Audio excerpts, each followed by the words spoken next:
नमस्कार। लक्ष्मण धरा education platform में आप सभी का स्वागत है।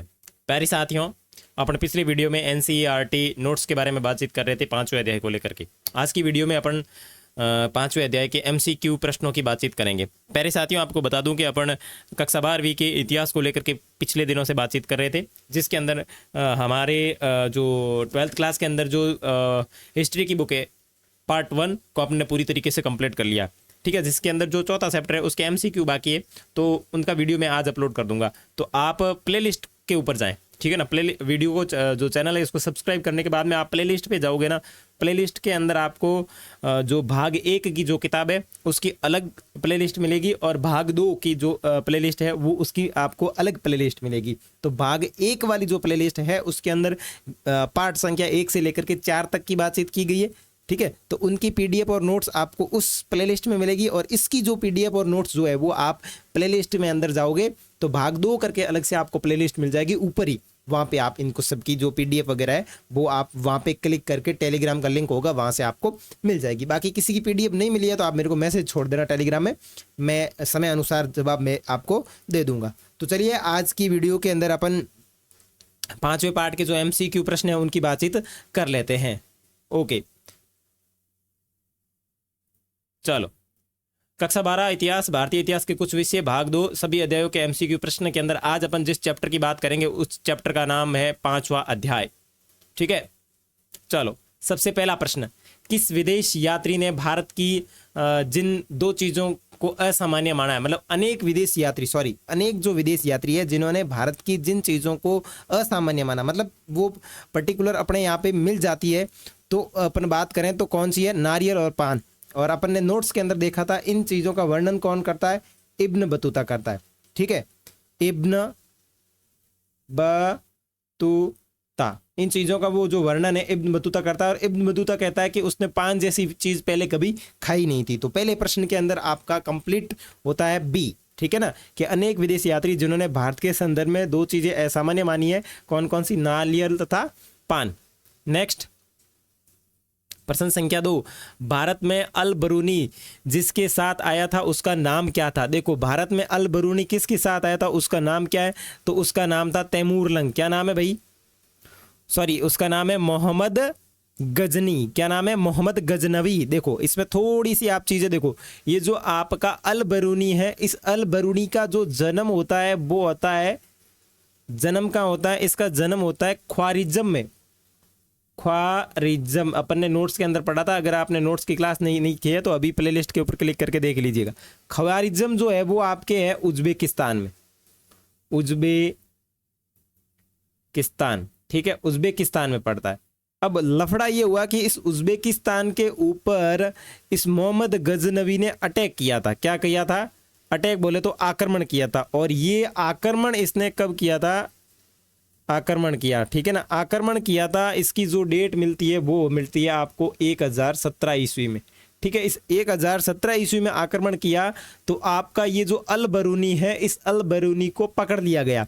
ठीक है ना, ख्वारिज्म से। तो ख्वारिज्म से अल को पकड़ लिया, यानी अल बरूनी को पकड़ लिया और अल बरूनी को पकड़ करके कहाँ लेके आ गया? ये मोहम्मद गजनवी अपने देश में लेकर के आ गया था। यहाँ पे आपको बात कंप्लीट समझ में आई? ओके, तो आगे बढ़े। तो ठीक है, भारत में अल बरूनी किसके साथ में आया था? तो ये आया था आपके मोहम्मद गजनवी। प्रश्न संख्या 3, अल बरूनी भारत में किस शताब्दी में आया था? तो अल बरूनी जो है वो आपके आया था 11वीं शताब्दी में। ठीक है, और कहाँ का निवासी था? कहाँ से आया था? तो उज्बेकिस्तान से।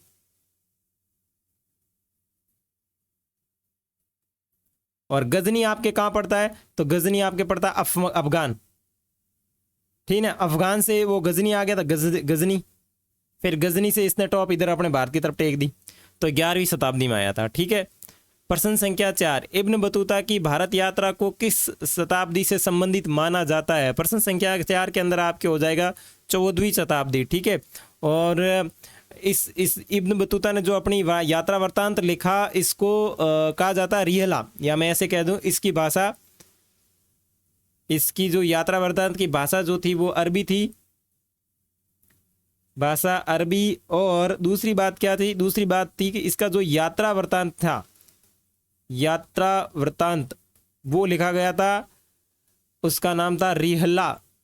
यात्रा वृतांत रिहला कहलाता है, रिहला कहलाता है। ठीक है, तो ये 14वीं शताब्दी से रिलेटेड है। आगे बात करें प्रश्न संख्या 5, इब्न बतूता जिस देश से आया था उसका नाम क्या था। देखो इब्न बतूता जिस देश से अपने भारत में आया था उसका क्या नाम था, तो उसका नाम था मोरक्को। और मोरक्को में इसका जन्म जिस क्षेत्र में हुआ था उसका नाम था तेंजियर। ठीक है ना। आगे प्रश्न संख्या 6 फ्रांसवा बर्नियर जिस देश से भारत आया था उसका नाम क्या था, तो इसका सीधा सा सिंपल है, फ्रांसवा बर्नियर फ्रांस से आया था। ठीक है। प्रश्न संख्या 7, मुगलकालीन शहरों में शिविर नगर किसने कहा, यानी मुगलकालीन जो शहर है इन शहरों को शिविर नगर की संज्ञा कौन सा व्यक्ति है वो देता है, तो आपका बर्नियर जो है वो इस प्रकार की संज्ञा देता है। ठीक है। 17वीं शताब्दी में निम्न में से कौन सा यूरोपीय यात्री भारतीय उपमहाद्वीप में आया था। प्रश्न संख्या 8 के अंदर आपका जो है वो हो जाएगा डी। और ये बर्नियर जो है वो लगभग अपने आया था 1656 में आया था। ठीक है, 1656 में आया था और 1668 तक ये आपके मुगल दरबार में रहा। ठीक है, मुगल दरबार में रहा। अब मुगल दरबार में रहा तो ऐसे ही रहा नहीं था ये, और मुगल दरबार में जिस पद पर रहा उस पद का नाम था चिकित्सक, यानी डॉक्टर। एज ए डॉक्टर के रूप में इसने कार्य किया। तो 1656 लगभग 17वीं शताब्दी के आसपास की डेट। आगे बात करें, फ्रांसवा बर्नियर भारत में जिस शताब्दी में आया वह शताब्दी कौन सी थी, तो सीधी सिंपल ऊपर दिया हुआ है, ये देखो 17वीं शताब्दी। तो प्रश्न संख्या 9 के अंदर आपका हो जाएगा 17वीं शताब्दी। अल बरूनी का जन्म ख्वारिज्म में कब हुआ। प्रश्न संख्या 10, अल बरूनी का जन्म ख्वारिज्म में हुआ था 973 ईस्वी में। फिर इसके ऊपर आक्रमण हुआ, आक्रमण से ये आ गया गजनी, फिर गजनी से इसने टॉप कहाँ टेक दी, गजनी से टॉप टेक दी इसने भारत। देखो आक्रमण कब हुआ था, 1017 ईस्वी में। कहाँ पे हुआ था, ख्वारिज्म। ख्वारिज्म कहाँ पड़ता है, तो ख्वारिज्म पड़ता है उज्बेकिस्तान। उज्बेकिस्तान, ये लो, उज्बेकिस्तान के ऊपर गजनी ने आक्रमण किया। गजनी कहाँ का था, गजनी था अफगान का। ये इसकी स्टोरी है, ख्वारिज्म से गजनी, अफगान, अफगान से इसने टॉप लगाई भारत की तरफ। ठीक है, ओके। प्रश्न संख्या 11, अल बरूनी जिस भाषा का जानकार नहीं था उसका नाम क्या था। तो सबसे इंपॉर्टेंट बात, अल बरूनी जिस भाषा का जानकार नहीं था उसका नाम था यूनानी। अब इसने यूनानी भाषा नहीं जानी थी, यूनानी भाषा इसको पढ़नी नहीं आती थी, फिर भी इसने प्लेटो अरस्तू की जो किताबें थी यूनानी भाषा में लिखी हुई उनका इसने बहुत अच्छी तरीके से अध्ययन किया। अब ये जिन भाषाओं का जानकार था उसकी जानकारी वाली भाषा कौन थी, तो मैं यहाँ पे लिख देता हूँ जानकारी वाली भाषाएं कौन सी भाषाएं हैं। तो सबसे पहले है सीरियाई भाषा, सीरियाई भाषा। उसके बाद में इसकी फारसी थी, उसके बाद में इसके पास में हिब्रू भाषा का ज्ञान था, और एक इसके पास में संस्कृत भाषा का ज्ञान था। ठीक है। नेक्स्ट प्रश्न संख्या 11, सुल्तान महमूद की राजधानी का नाम क्या था। सुल्तान महमूद की जो राजधानी थी उसका नाम था गजनी।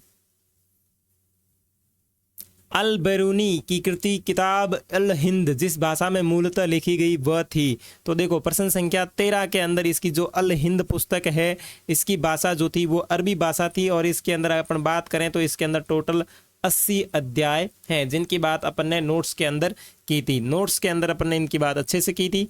तो अगर आपने अभी तक नोट्स नहीं पढ़े हैं तो चैनल को सब्सक्राइब जरूर करें। आप वीडियो देख रहे हैं लेकिन चैनल को सब्सक्राइब नहीं कर रहे तो चैनल को सब्सक्राइब जरूर करें, और प्लेलिस्ट में जाकर के इसकी नोट्स वाली क्लास देख लीजिएगा।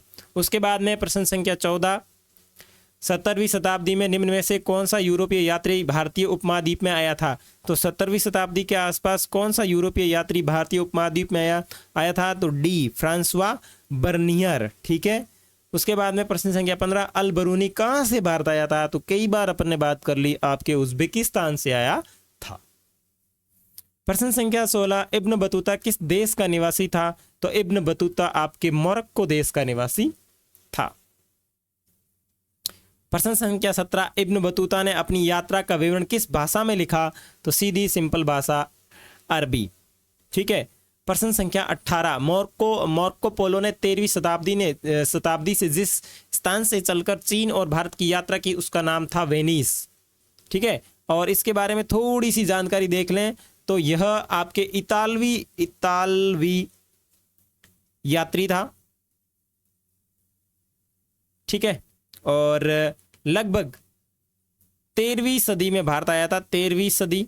और डेट की अगर मैं बात करूं तो 1271 में ये अपने भारत आया था। और इसकी जो बुक है, बुक कौन सी है? इसकी book the travels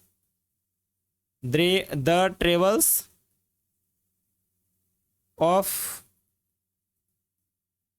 Marco Polo. The travels of Marco Polo, ये इसकी पुस्तक है। ठीक है। ये वेनिस शहर से अपने भारत और चीन में आया था। नेक्स्ट प्रश्न संख्या 19, गुप्त काल। प्रश्न संख्या 19 क्या है कि गुप्त काल में कौन चीनी यात्री भारत में आया था? तो गुप्त काल के अंदर कौन सा चीनी यात्री अपने भारत में आया था? फाइयान आया था। ठीक है। प्रश्न संख्या 20, अलबरूनी भारत में जिस शताब्दी में आया था वो कौन सी शताब्दी थी? तो ये आपकी अलबरूनी वाली शताब्दी थी, 11वीं शताब्दी। दिल्ली से दौलताबाद किस शासक ने अपनी राजधानी परिवर्तित की? तो दिल्ली से दौलताबाद राजधानी परिवर्तित करने वाला शासक था मुगल तुगलक, जिसने दिल्ली के लोगों को कहा कि तुम दौलताबाद जाके रह जाओ। वास्को डी गामा भारत कब आया? जिसने भारत की खोज की थी भारत के समुद्री मार्ग की खोज की थी वास्को डी गामा, ये भारत आया था आपके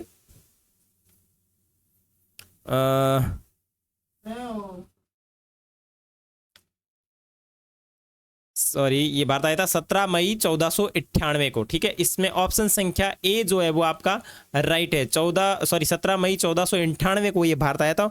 और इसमें मैं आपको थोड़ी बहुत जानकारी दूं तो ये लगभग जुलाई में निकला था। जुलाई 1497 में ये निकला था भारत की खोज के लिए, मतलब भारत की खोज करने के लिए पुर्तगाल से। ठीक है।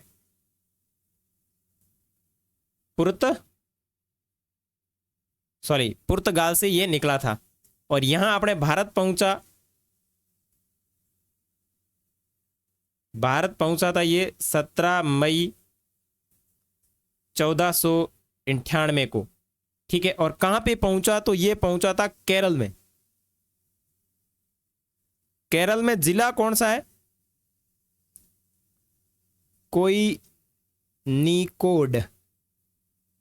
कोयिनीकोड जिला है। इस जिले के अंदर आपके एक तट पड़ता है, उस तट का नाम है कालीकट तट। और इस कालीकट तट में जो गांव है उस गांव का नाम है आपके कांपड़ गांव। ये यहां पे आया था। ठीक है। तो वास्को डी गामा के बारे में अपन ने देखा। देखो वास्को डी गामा जो है वो 17 मई 1498 को अपने भारत आया था और ये जुलाई 1497 से भारत के लिए निकलता है पुर्तगाल से। भारत पहुंचा 17 मई 1498 को। केरल के अंदर जिला पड़ता है कोयिनकोड जिला, उसके अंदर कालीकट तट है और कालीकट तट के पास में गांव है कांपड़, वहां पे ये सबसे पहले आया था। और इसी ने भारत के समुद्री मार्ग की खोज की थी। भारत के समुद्री मार्ग की खोज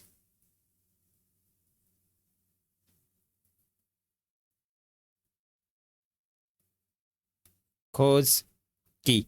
ठीक है। नेक्स्ट, भारत की जिन 3 भाषाओं के ग्रंथों के अरबी भाषा में हुए अनुवादों से अल बरूनी परिचित था वह कौन सी भाषाएं थी? तो 23 के अंदर आपका ऑप्शन सही होगा ए, संस्कृत, पाली तथा प्राकृत।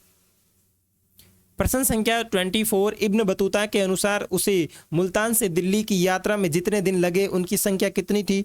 तो उनकी जो संख्या थी वो थी 40 डे। ठीक है। प्रश्न संख्या 25, मोहम्मद बिन तुगलक ने दिल्ली के काजी के रूप में किसको नियुक्त किया? तो 25 के अंदर आपके ये 25 के अंदर किसने किया था? इब्न बतूता ने किया था। ठीक है।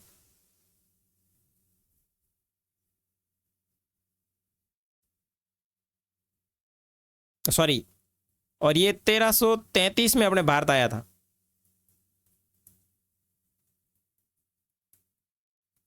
समझ में आया? ये अपने दिल्ली का शासक है जिसका नाम है मोहम्मद बिन तुगलक। इस मोहम्मद बिन तुगलक ने क्या किया, दिल्ली का एक काजी बनाया। दिल्ली का काजी किसको बनाया? दिल्ली का काजी बनाया आपके इब्न बतूता को। ठीक है, ये इब्न बतूता को दिल्ली का काजी बना दिया। और इब्न बतूता जो खुद है वो आपके 1333 ईस्वी में अपने भारत आया था। आगे मध्य एशिया के रास्ते होकर इब्न बतूता ने सन 1733 में कौन सी स्थल मार्ग से भारत पहुंचा था? तो ये वापस वही बात आ गई। तो ये अपने सिंध के रास्ते होते हुए यहाँ पे आया था। ठीक है ना, सिंध के रास्ते होते हुए 1333 ईस्वी में इब्न बतूता अपने भारत पहुंचा था। एशिया के मध्य मार्ग से होते हुए इब्न बतूता सिंध के मार्ग से अपने मतलब मध्य एशिया और सिंध का जो मार्ग पड़ता है ना, उससे ये अपने भारत में आया था 1333 ईस्वी में। ठीक है, तहकीक ए हिंद में किसका यात्रा वृत्तांत लिखा हुआ है? 27 के अंदर आपका प्रश्न जो होगा वो होगा उत्तर अल बरूनी। और अल बरूनी की एक और पुस्तक है, उसका भी आप नाम याद रख लेना, क्या है? उल हिंद। उल हिंद। ठीक है, प्रश्न संख्या 28, मैगस्थनीज कौन था? तो देखो मैगस्थनीज जो है वो आपके राजदूत था। और राजदूत किसका था? तो इसकी अपन बात कर लेते हैं। ये यूनान का राजदूत था। ठीक है, ओके, थोड़ा ये जो था ये था यूनान का राजदूत। यूनान का राजदूत था। तो यूनान का शासक कौन था? अगर मैं यूनान के शासक की बात करूं तो यहां यूनान का जो शासक था उसका नाम है सेल्यूकस। Seleucus Nicator. ठीक है, इस सेल्यूकस निकेटर ने क्या किया, चंद्रगुप्त जो मौर्य था, चंद्रगुप्त जो मौर्य था, चंद्रगुप्त मौर्य के साथ में वैवाहिक संबंध स्थापित किए। और इस चंद्रगुप्त मौर्य के दरबार में जिस व्यक्ति को भेजा, चंद्रगुप्त मौर्य के इस दरबार में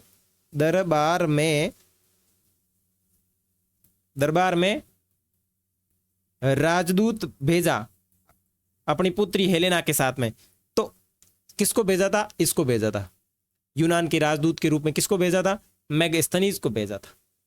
ठीक है, मैगस्थनीज यूनान शासक सेल्यूकस निकेटर का राजदूत था जो चंद्रगुप्त मौर्य के दरबार में था। ठीक है, और इसने एक बुक लिखी थी, उस बुक का जो नाम है वो है इंडिका। इस बुक का नाम क्या है? इंडिका। और इंडिका जो पुस्तक है वो किसकी है? आपके मैगस्थनीज की है। ठीक है, आगे प्रश्न संख्या 29, किताब उर रेहला में किसका यात्रा वृत्तांत लिखा हुआ है? प्रश्न संख्या 29 क्या है कि किताब उर रेहला में किसका यात्रा वृत्तांत लिखा हुआ है? तो इसमें जो यात्रा वृत्तांत लिखा हुआ है वो है आपके इब्न बतूता का। और इसकी जो भाषा है वो कैसी है? अरबी। भारत की डाक व्यवस्था का वर्णन अपने यात्रा वृत्तांत में कौन व्यक्ति जो है वो करता है? तो आपको मद्देनजर ये बात रखनी है कि यहाँ जो इब्न बतूता है वो भारत के अंदर 2 डाक व्यवस्था की वर्णन करता है या 2 डाक व्यवस्था के बारे में बताता है। कौन कौन सी? तो पहली जो है वो है आपके पैदल डाक व्यवस्था, और दूसरी जो है वो है आपकी अश्व डाक व्यवस्था। ठीक है, 31, मॉन्टेस्क्यू नामक फ्रांसीसी दार्शनिक ने किस यात्री के विवरण के आधार पर प्राच्य निरकुंसवाद का सिद्धांत प्रतिपादित किया?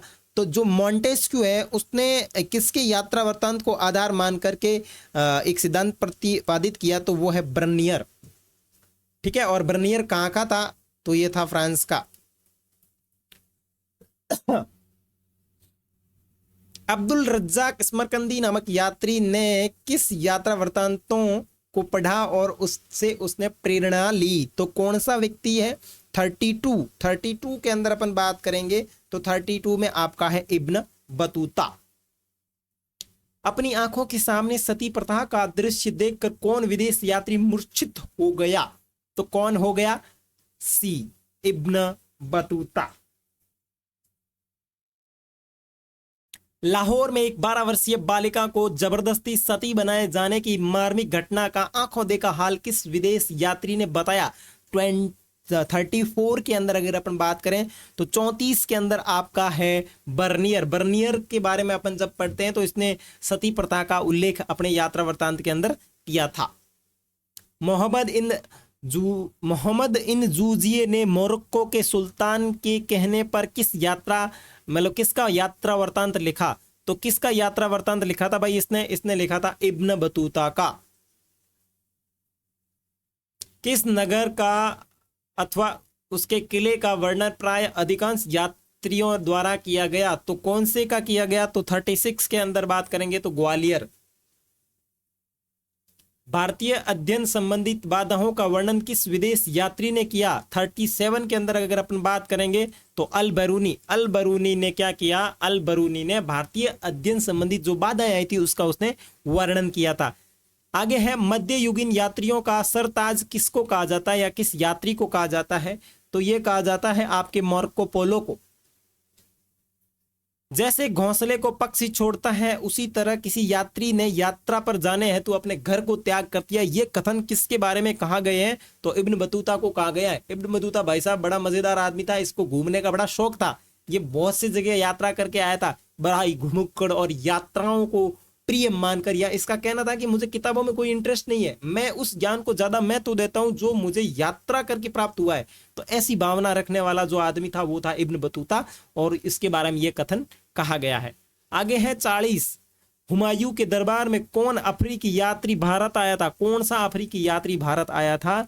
तो 40 के अंदर अपन बात करें तो इसमें आएगा डी। निम्न में से तो कोई नहीं है, लेकिन इब्न बतूता जो है वो इसके शासनकाल में आया था। अगर ऑप्शन के अंदर आपके इब्न आता है तो आपका ऑप्शन इब्न बतूता राइट होगा। यात्रियों का राजकुमार किसे कहा गया है? यात्रियों का राजकुमार भाई आपके किसे कहा गया है? तो यात्रियों का राजकुमार है आपके हेवनसांग। कैप्टन हॉकिंस किसके मुगल शासक के दरबार में आया था? कैप्टन हॉकिंस जो है वो जहांगीर के दरबार में आया था भाई। तंबाकू पर किस शासक ने प्रतिबंध लगाया था? तो जहांगीर ने लगाया था 16वीं शताब्दी। ठीक है, और डेट की अगर बात करूं तो लगभग 1617। आईने अकबरी किसने लिखी? आईने अकबरी लिखी थी अबुल फजल ने। तहकीक हिंद किसकी यात्रा वृत्तांत, किसका यात्रा वृत्तांत है या किसकी यात्रा वृत्तांत लिखी हुई है? तो तहकीक हिंद जो है वो आपके अल बरूनी की है। दिल्ली से दौलताबाद किस शासक ने राजधानी परिवर्तित की? तो मोहम्मद बिन तुगलक बातचीत कर चुके इसके बारे में। ये थे आपके 5वें अध्याय से संबंधित महत्वपूर्ण एमसीक्यू प्रश्न। अगले वीडियो के अंदर अपन 6ठे अध्याय के जो मोस्ट इंपोर्टेंट जो नोट्स हैं उनकी बातचीत करेंगे। चैनल के ऊपर अगर नए हैं तो चैनल को अभी सब्सक्राइब कीजिए, साथ ही साथ बेल आइकन को प्रेस कीजिए, क्योंकि एनसीईआरटी फॉर ऑल एग्जाम के लिए और फॉर ऑल क्लास यानी 6 to 12 के जितने भी सब्जेक्ट है जो अपने जीके में आते हैं, हिस्ट्री, ज्योग्राफी और पॉलिटिकल साइंस के साथ साथ राजस्थान अध्ययन के संपूर्ण अध्ययन की जानकारी आपको यहाँ पे मिलेगी। सारी पीडीएफ भी आपको यहाँ पे मिलेगी बिल्कुल फ्री में। तो मिलेंगे अगले वीडियो में, तब तक के लिए बाय बाय। किसी प्रकार की कोई दिक्कत आ रही हो वीडियो में और पीडीएफ प्राप्त करने में तो आप मेरे को कमेंट करके बता देना, मैं आपका समाधान करने की कोशिश करूंगा।